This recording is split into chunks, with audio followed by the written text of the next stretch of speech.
să sun la cofetare. 6, 5, 0, 1, 3.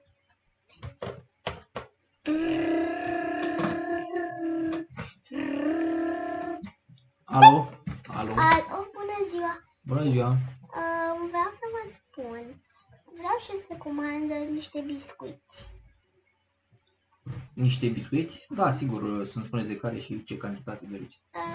Vreau cu ciocolată, cu căpșuni. Cu căpșuni? Da. Cât doriți? Doar 10 biscuiți. 10 biscuiți? Aha. Ok. Biscuiți cu căpșuni, 10 biscuiți. Altceva mai doriți? Vreau niște tortulețe, niște brioșe cu vanilie. Brioșe cu vanilie. Stați, rămâneți pe fir să sun la laborator să vedem dacă mai au brioșe cu vanilie. Da? Da. Așa. Alo? Alo? Bună, auzi, fată, mai ai niște brioșe cu lămâie? Cu vanilie. Pardon, niște brioșe cu vanilie? Da. Nu mai avem, doar că avem doar cu afine. Ok, bine, pa. Alo, doamnă? Da. Nu mai avem decât brioșe cu afine, rămân? Nu. Rămân? Da. Ok. Bine, altceva? Deci 10 brioșe cu afine, 10 biscuiți cu căpșune. Ce mai vreți? Nu 10 brioșe cu afine, vreau doar 3. Ok. 3, stați și notez. Deci 10 biscuiți cu căpșuni și 3 brioșe cu afine. Altceva? Le doriți acasă? Veniți dumneavoastră cu ele sau vi le livrăm la vreo cărciumă? Păi eu mai vreau încă ceva. Spuneți. Vreau un tort cu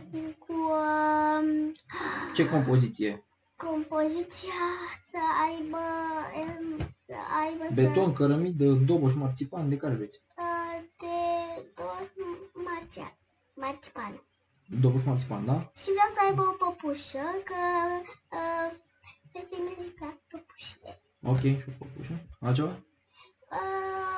Vreau să îl arăt, să rogi să vin cu Flora la ea, pentru că Pe cine? Pe dentist? Da. Doamnă, ați sunat la cofetărie, vă rog frumos, nu încurcați borcanele, da? Da.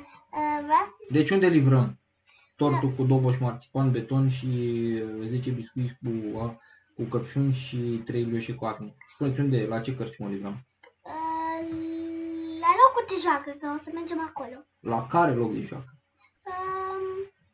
Floricica Drăguță. Floricica Drăguță, e ăla de pe Delfinului? Da. Ok, bine. Bineînțeles, la ce oră? La ora 10. La așa târziu? Sau așa de vreme? Așa de zic că noi să treze doar puțin timp. Auzi, de am înțeles. Bine. Haideți, atunci eu notez comanda și o dau mai departe la laborator, da? Da. Bine. Acum... Bine. Alo, laboratorul? Da. Fată, uite, avem o nouă comandă. 10 biscuiți cu căpșuni. Da, am notat. 3 brioșe cu afine. Da. Și un tort beton cu doboș marțipan. Și cu păpușă. Și cu păpușă înfiptă în vârf. Da. Și te rog să le livrezi la cărciuma Floricica Drăguță de pe Delfinului. Știi unde, da? Diseară la 10, da? Da. Bine, hai. Ok, acum vreau să am meserie.